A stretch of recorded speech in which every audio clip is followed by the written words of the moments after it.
ku byo abandi bakora nabo twemeranyije. Iyo badakoze ibyo twemeranyije, ubwo birumvikana ko bifite ingaruka ku byo natwe tugomba gukora, kuko twemeye kubikora kandi tuzabikora ari uko n'abandi buzuza uruhande rwabo. Rero kandi ibi nibidakora tuzakomeza dushakisha inzira iyo ari yo yose. Igihe inzira itaraboneka yo gukemura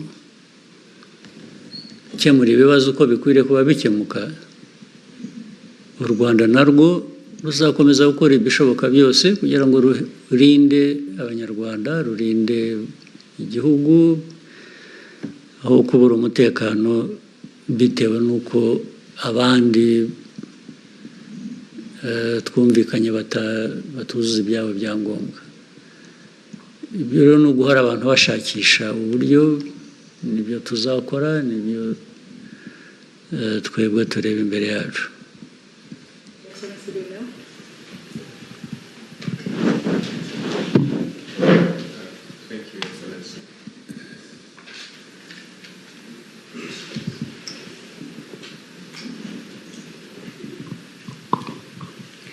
Thank you, Mr. President. My name is Lionel Nditawiriye. I work for the Pan-African Review.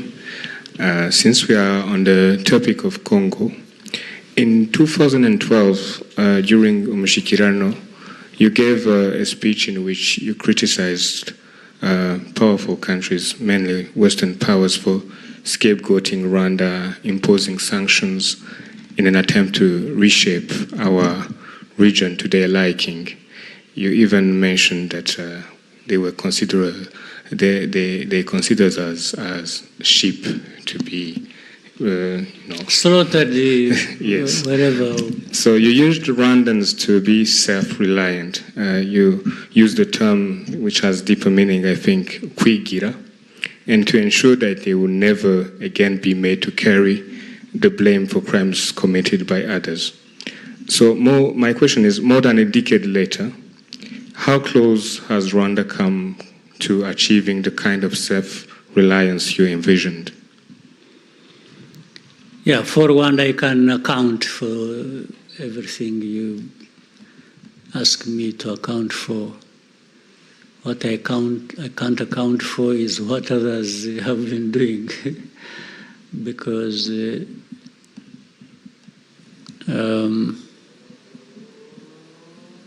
those 13 years ago and what I said, Rwanda has constantly been changing. But those powerful countries and how they see us, or maybe see other Africans, has really not changed. It's the same story, and it is what I've just been talking about. They still don't care. Not only do they not care, they actually want to stop you caring for yourself. That's the biggest problem. But for Rwanda, the progress we have made, and especially of taking care of ourselves, I mean, the story speaks for itself. Do you know that, by the way, with Eastern Congo, just before the fall of Goma and Bukavu and other parts, what had been assembled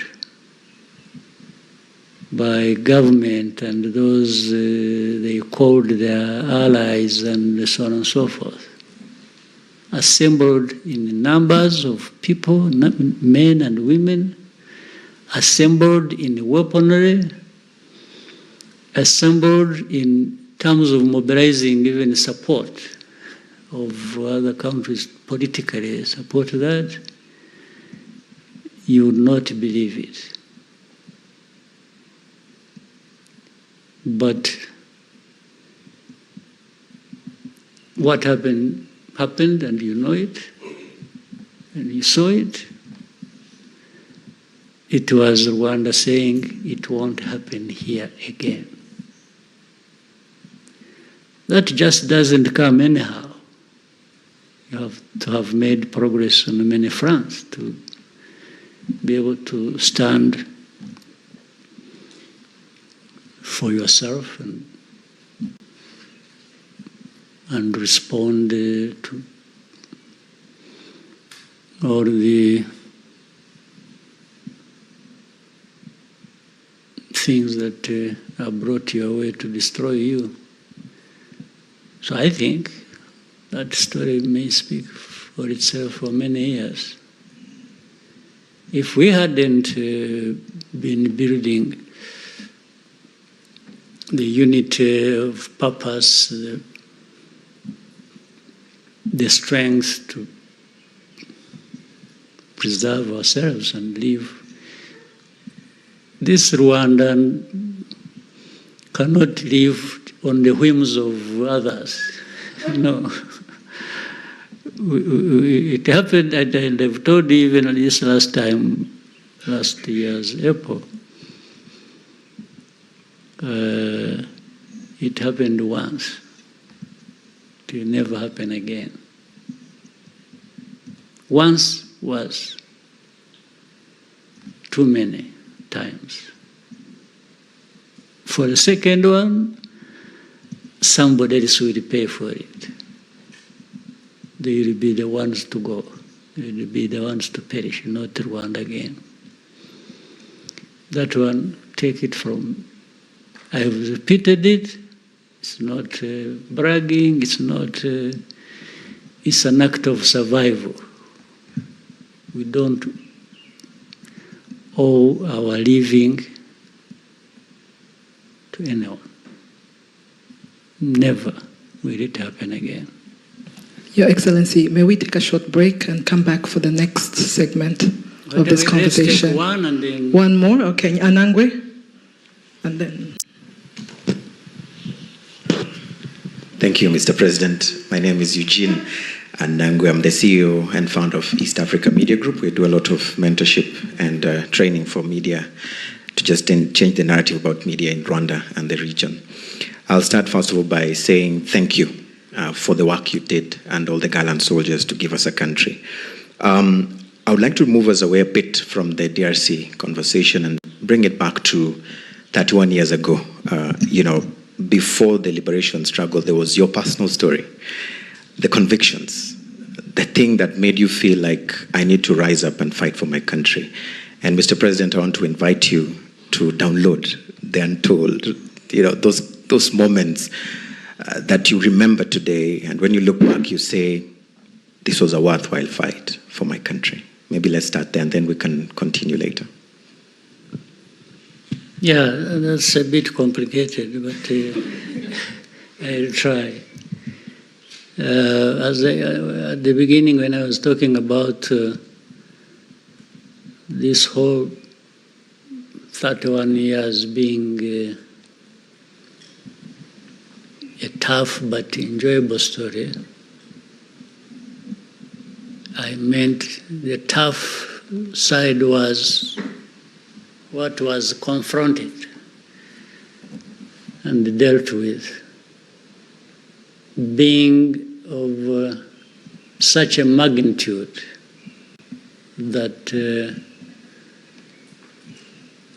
for the half-hearted, they would just collapse under the weight of it first day. But fortunately, we had many people who were up to the task and who were ready and able to give it all, because it meant everything to them. When something means everything to you, then you give everything to make sure it is in good hands. But it was tough. That one, no question. and no need to, there is no way of emphasizing it. The enjoyable part I'm talking about, even on the tough situation, is understanding the story itself, where you are coming from and where you are going, and then finding yourself in the middle of it, being one among many to be looked up to deal with such a tough travel, such a tough journey. It gives a sense of pride, inspiration,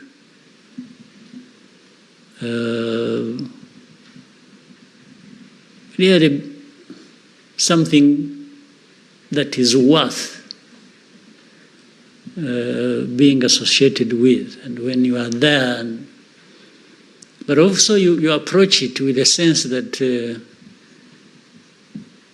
it doesn't end there, the story doesn't end there. What comes out in the end must reflect that difference between what you really fought against and what you are creating. They have to be different.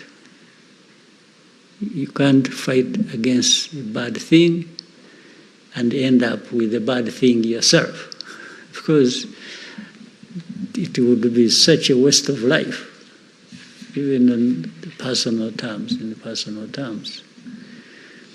So, for me,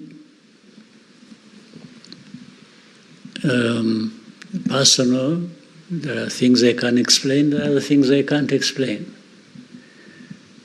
I cannot explain why in a situation like this that we can explain how, even if you explain the magnitude of it, and those many people I talked about who were ready to give all they had, and they did, many of them are no longer with us. But their names, their stories live on. Their bravery lives with us. But at the same time, I cannot explain why in that whole journey, one is no longer with us and the others are still with us. Yet all of us were exposed to the same danger. I don't think those who are still lucky like me to still be alive, I cannot account for why I'm still alive. I could have easily gone the way of the others who didn't make it. Therefore, it can't be, there is no one who can get praised for still being alive, because it has nothing to do with you. It just happened. Not because you are smarter or more brave, or no, just happened. So that one I can't account for, I can't explain. I can only explain what I do when I'm there. And in fact, some of those who sacrificed are no longer alive. We remember them, we honor them, we respect them for what they know they were, what we know they were associated with, or they did, when they are still there. It's the same thing even when they are gone. Yes, these are the people we know because of those things they did. So for my personal stories, you can take it the way you want. Some of the things I'm not responsible for.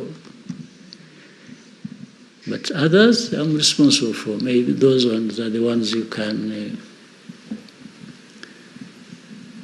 judge the way you want. So that's my personal story. Thank you, Your Excellency. May we take a short break and come back for the second segment? All right. Thank you. In a few moments, we find you ready.